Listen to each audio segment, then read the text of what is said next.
I woke rather late to the soft sounds of rain and the feel of a warm breeze. I closed the window so that I would not damage the nice wooden floor.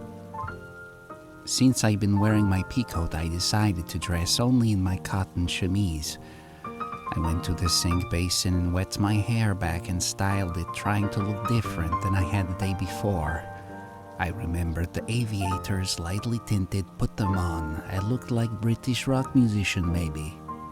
No one was in the lobby as I whisked down the street. The rain stopped.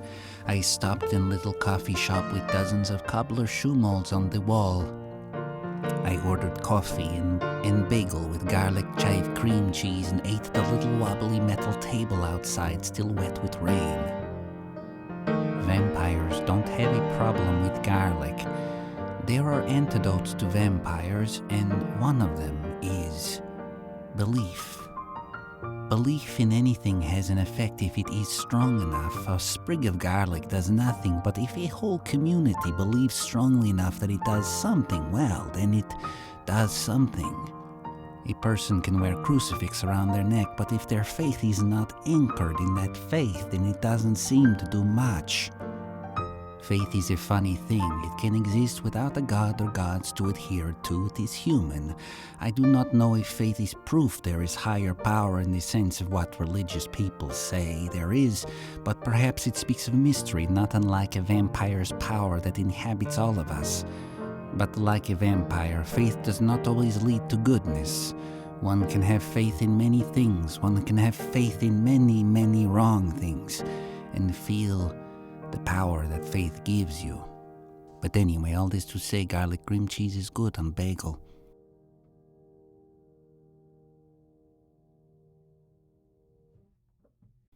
I walked underneath the highway into local mall. I went into a store called Uniqlo, bought puffer jacket the color of an embarrassed blush. I now look less like rock musician and more like fashionista on polar expedition. Stick out to blend in, that is basic spy craft, be noticed, to be forgotten. I was probably excessively paranoid about the girl on the train. I do not think the cabin had cameras, maybe. She could have kept going past Providence. She could be too terrified to tell anyone.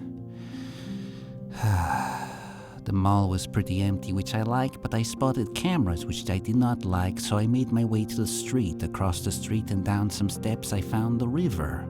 A circular water plaza with metal plinths sticking out in a circle holding the charred remains of what looked like wood.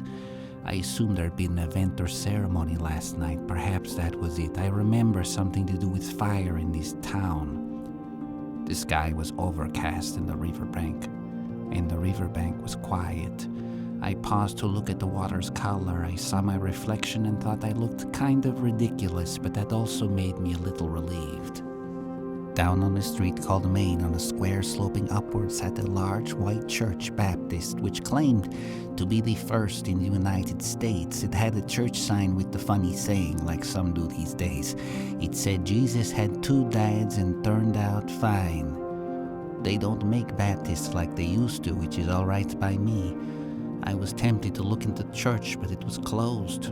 They don't make churches like they used to either. I walked up the street onto a street called Benefit and found myself looking up at somewhat old-looking, for you, not for me, Greek Revival building that seemed to be a library. Below it, I suddenly was taken aback. There it was, my fountain, or at least the fountain which I had captured the essence of. I had captured a portion of it, lying here before me. The part where the water came out, and there is the shell-like bowl that received the water. It was a drinking fountain, apparently, and above it, in a semicircle framing it, were the words in stone, "Come hither, everyone that thirsteth."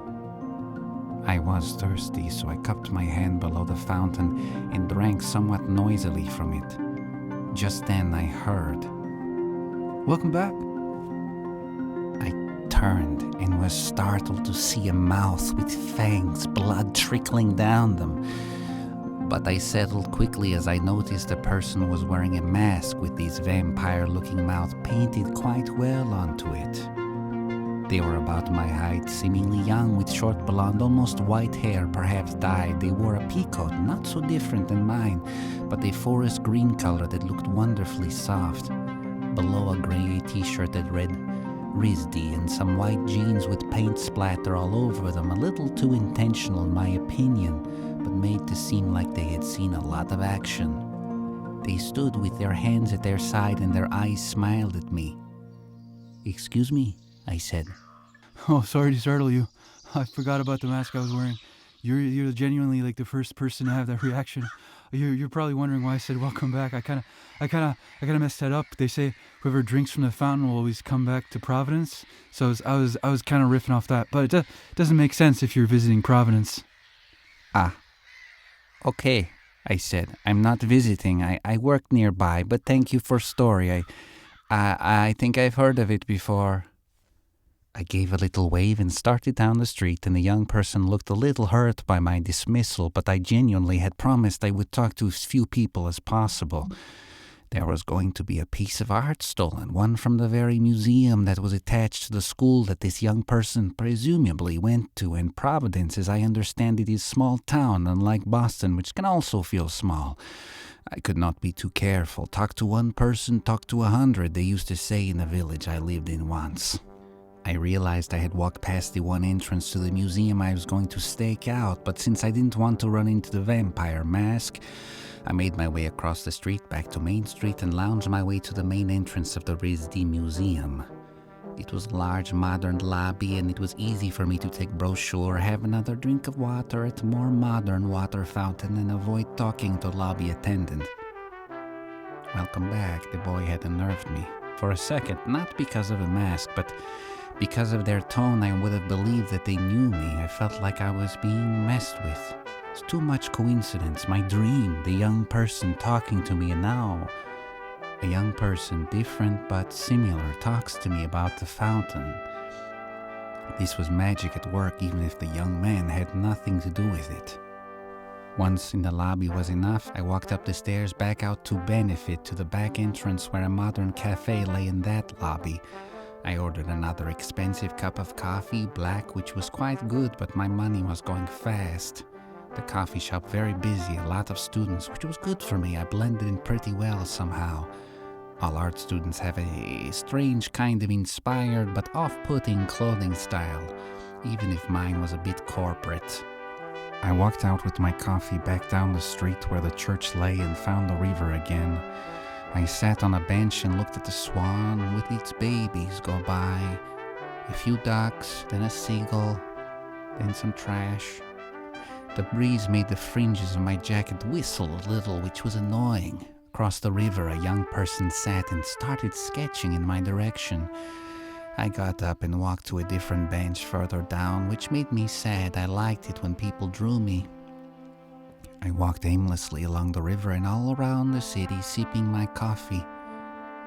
Providence had an easy feeling, like a daydream, like a lazy sketch in colored pencil.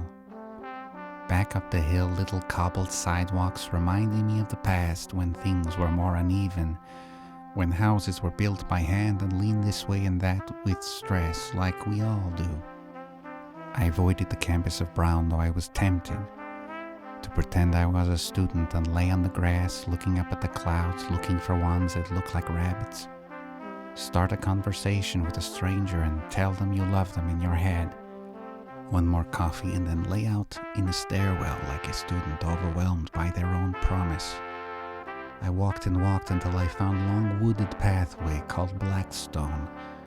I knew from something there was Lovecraft's grave somewhere in a cemetery nearby, but I was distracted when I saw a rabbit on the lawn of a very big house. I must have stared at the rabbit for a very, very long time because the weather changed and a tiny bit of rain started to come down. My jacket seemed to make noise at every little weather occurrence. It said with every drop. I took off my aviators and kept walking. The rabbit finally moved too. Back at my hotel room with the day gone by and a bag full of vegetable samosas, I drew another bath and watched a sunset of salmon streak the sky. Also a lovely phrase to say. Something tells me this would be my last easy day. But sometimes one must be grateful for the present. So what else? I will tell you it all when I can.